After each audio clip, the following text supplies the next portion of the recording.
Italy دنیا کو پیغام دے رہا ہے، سنو اور ہدایت پر عمل کرو قبل اس کے کہ بہت دیر ہو جائے۔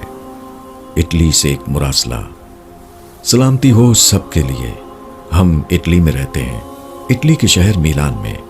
میں آپ کو بتانا چاہتا ہوں اور وضاحت کرتا ہوں کہ یہاں زندگی کیسی ہے۔ یہاں بہت تکلیف دہ حالات ہیں۔ میں بتانا چاہتا ہوں کہ آپ کسی قسم کی کوئی غلطی نہ کریں اور ہم سے جو غلطیاں ہوئی ہیں ان کے نتائج سے سبق حاصل کریں۔ ہم اس وقت مکمل قید میں ہیں۔ ہم گلیوں میں نہیں جا سکتے۔ پولیس ہر جگہ الرٹ کھڑی ہے اور ہر اس شخص کو گرفتار کر رہی ہے جو اپنے گھر سے باہر نکلتا ہے۔ ہر چیز بند ہے۔ کاروبار، بازار، دکانیں اور تمام گلیاں بالکل سنسان ہیں۔ دنیا کے اختتام جیسا محسوس ہو رہا ہے۔ اٹلی، جو کہ پر رونق زندگی کی علامت ہے، ایک روشن مرحلے سے اندھیرے اور تاریک مرحلے کی طرف دھکیلا جا رہا ہے۔ ایسا لگ رہا ہے جیسے یہ جنگ سے تباہ حال ملک ہو۔ یہ ایک حقیقت ہے کہ میں کبھی نہیں چاہتا تھا کہ ایسے حالات میں زندگی گزاروں۔ لوگ یہاں پر بہت اداس ہیں، غمگین ہیں، شش و پنج میں ہیں، مضطرب ہیں اور بے یار و مددگار ہیں۔ وہ یہ سمجھنے سے قاصر ہیں کہ یہ آفت اور یہ حقیقت ان پر کیسے مسلط کی گئی، اور وہ یہ بھی نہیں سمجھ سکتے کہ یہ ڈراؤنا منظر کب ختم ہوگا۔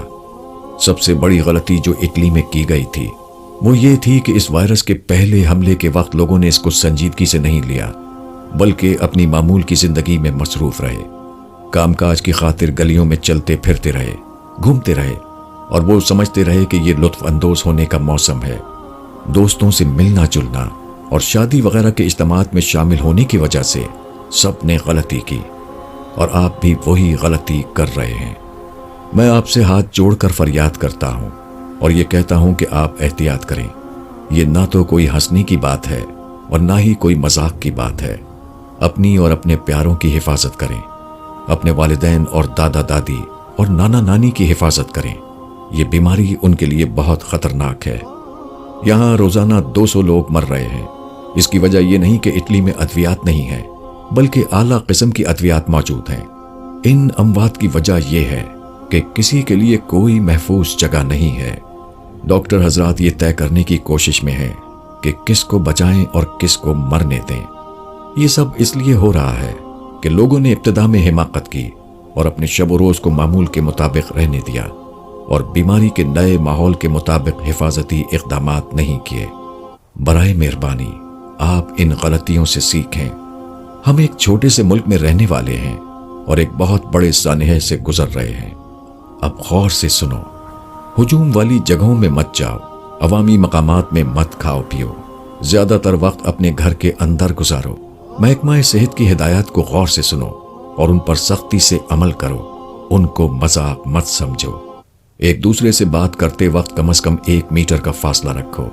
قریب مت آؤ اور ایک دوسرے سے گلے نہ ملو۔